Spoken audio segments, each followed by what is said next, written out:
BJP के राष्ट्रीय अध्यक्ष हैं प्रधानमंत्री नरेंद्र मोदी, गृह मंत्री अमित शाह। देखिए इस वक्त श्रद्धांजलि जो है वे देते हुए नजर आए। ये तस्वीरें आपको सीधा दिल्ली से दिखा रहे हैं। ये बड़ी जानकारी जो है वह सामने आ रही है, क्योंकि उनकी बेटी आपको बता दे कि रात करीब 1 बजे तक अमेरिका से वापस आ जाएंगी और इस दौरान ये तस्वीरें आपको हम दिखा रहे हैं। दिल्ली से तस्वीरें हैं, वहीं मनमोहन सिंह के आवास की तस्वीरें आपको दिखा रहे हैं। गृह मंत्री अमित शाह को आप देखेंगे, प्रधानमंत्री नरेंद्र मोदी भी वहां पर मौजूद हैं। साथ ही आप देखिए बीजेपी के राष्ट्रीय अध्यक्ष और केंद्रीय मंत्री जेपी नड्डा भी तस्वीरों में आपको नजर आएंगे। ये बड़ी खबर आपको बता रहे हैं।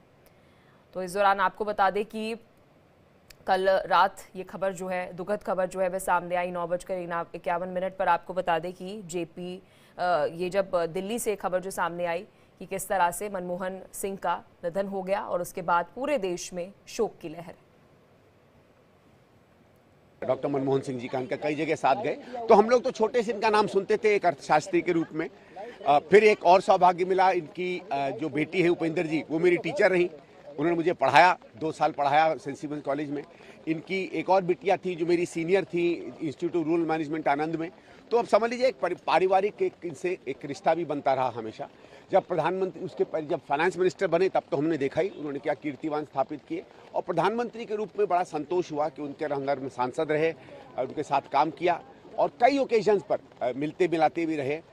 कभी कभी ये जरूर एक समय मुझे याद आता है 2012, 13, 14 का, जब कांग्रेस पे उन पे हमले होते थे, तो कई बार प्रधानमंत्री खुद कहते थे कि वो समझ नहीं पा रहे हैं इस तरीके के तीखापन, इस तरीके का समय क्यों आया है। लेकिन ठीक है, वो राजनीति होती है, जो समय है वो समय है। आज तो मैं अपनी सांत्वना देने आया हूँ और उनके लिए अपनी डीपेस्ट रिस्पेक्ट। चलिए खबर पर और अधिक अपडेट के साथ मेरी सहयोगी आयुषी सीधा दिल्ली से हमारे साथ जुड़ चुकी है। आयुषी, देखिए तस्वीरें इस वक्त हम दर्शकों को दिखा रहे हैं, जहां पर हम देख सकते हैं प्रधानमंत्री नरेंद्र मोदी, साथ ही गृह मंत्री अमित शाह, बीजेपी के राष्ट्रीय अध्यक्ष जेपी नड्डा वहां पर मौजूद है। और अंतिम जो ये विदाई है, ये जानकारी मिल रही है कि आज रात 1 बजे उनकी बेटी जब रात में घर पहुंच जाएगी, कल अंतिम संस्कार जो है वह किया जाएगा। जी बिल्कुल, रात के 1 बजे मनमोहन सिंह जी की जो बेटी जो अमेरिका में रहती है वो पहुंच जाएगी और उसके बाद कल सुबह 8 बजे एआईसीसी से अंतिम यात्रा की शुरुआत की जाएगी। 8 बजे से लेकर 10 बजे तक एआईसीसी में मनमोहन सिंह जी का पार्थिव शरीर रखा जाएगा, जहां देश भर से जो नेता उन्हें श्रद्धांजलि देना चाहते हैं वो कल पहुंचेंगे। और आपको बता दें कि अभी जिस तरीके से कल देर रात जैसे ही पता चला कि पूर्व प्रधानमंत्री मनमोहन सिंह जी अब हमारे बीच नहीं रहे, उनका निधन हो गया है, उसके बाद से ही कल देर रात हमने देखा किस तरीके से जो स्वास्थ्य मंत्री जेपी नड्डा है वो पहुंचते हैं अस्पताल।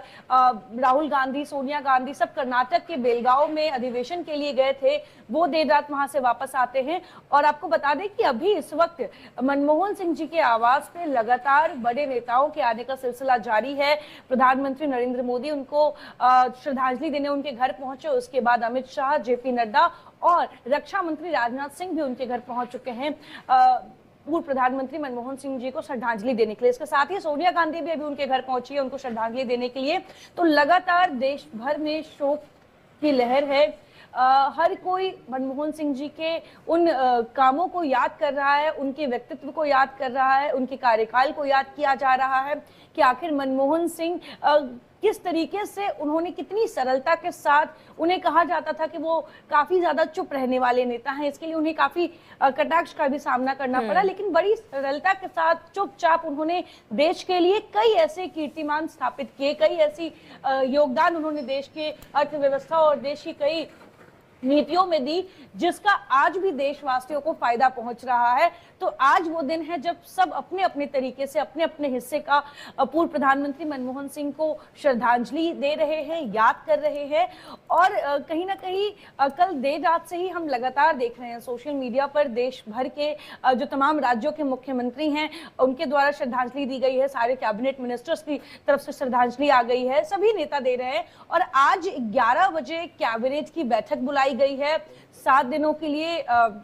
आपको बता दें कि 7 दिनों के लिए जो है शोक रखा गया है। और इसके साथ ही आपको बता दें कि जिस तरीके से पूर्व प्रधानमंत्री मनमोहन सिंह जी को श्रद्धांजलि देने के लिए लगातार जो कई बड़े नेता हैं वो आवास पर पहुंच रहे हैं, और देर रात उनकी बेटी भी पहुंच जाएगी। इसीलिए कल अंतिम संस्कार का जो दिन है वो तय किया गया है, क्योंकि उनकी बेटी अभी देश में नहीं है। उनकी बेटी जैसे ही उन्हें खबर मिली वैसे ही वो भारत लौटने के लिए वो आई, लेकिन रात के 1 बजे तक वो भारत पहुंचेंगी, दिल्ली पहुंचेंगी। और आपको बता दें कि 7 दिनों का राष्ट्रीय शोक घोषित किया गया है।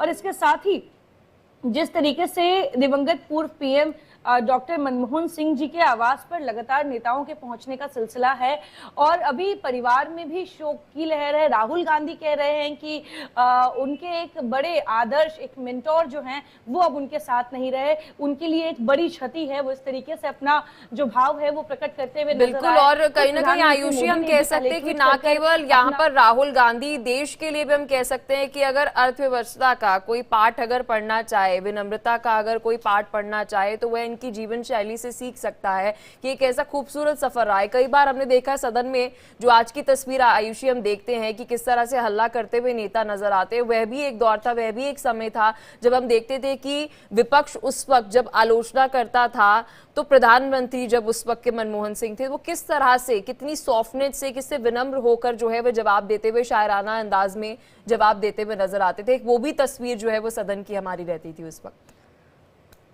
बिल्कुल बिल्कुल। सचिन पायलट ने ये जानकारी देते हुए जब उन्होंने शोक व्यक्त किया तो उन्होंने ये चीज जरूर मेंशन किया कि एक सदी का अंत हुआ है। उस सदी का अंत हुआ है जिस सदी में जो बड़े राजनेता जब सदन में खड़े होते थे जनता के हित की बात करने के लिए, तो कितनी विनम्रता के साथ पक्ष विपक्ष अपनी जो बात है वो सदन के पटल पे रखते थे। और मनमोहन सिंह जी के निधन के बाद शायद ही अब उस सदी का कोई ऐसा नेता बचा है जो सदन के पटल पे इतनी सरलता के साथ अपनी बात और जनता की बात सदन तक पहुंचा सके। और देखा जाए तो मनमोहन सिंह जी लगातार, उनके कार्यकाल के दौरान भी 2 बार के वो प्रधानमंत्री हैं, 1 बार के वित्त मंत्री हैं, इसके अलावा भी उन्होंने कई राज्यों के गवर्नर का पदभार संभाला था। और 1991 में जब देश हमारे वित्तीय संकट से गुजर रहा था, उस वक्त पूर्व प्रधानमंत्री मनमोहन सिंह जी की ही देन है कि हमारा देश उस वित्तीय संकट से न सिर्फ उबरा, बल्कि कोविड जैसी महामारी भी हमारे देश की अर्थव्यवस्था को नहीं हिला पाई। और साथ में देखा जाए तो कई, जैसे मनरेगा, आज के समय में पूरे देश में जो किसानों को मनरेगा से फायदे पहुंच रहे हैं, ये खुद पूर्व प्रधानमंत्री मनमोहन सिंह जी की दी हुई नीति है। इसके साथ आरटीआई, राइट टू इंफॉर्मेशन, जो हर जनता को ये अधिकार देती है कि वो सरकार से अपनी हिस्से की जानकारी ले सके, ये 2005 में मनमोहन सिंह सरकार ने ही लागू करवाई थी। और आधार कार्ड जो आज जिसकी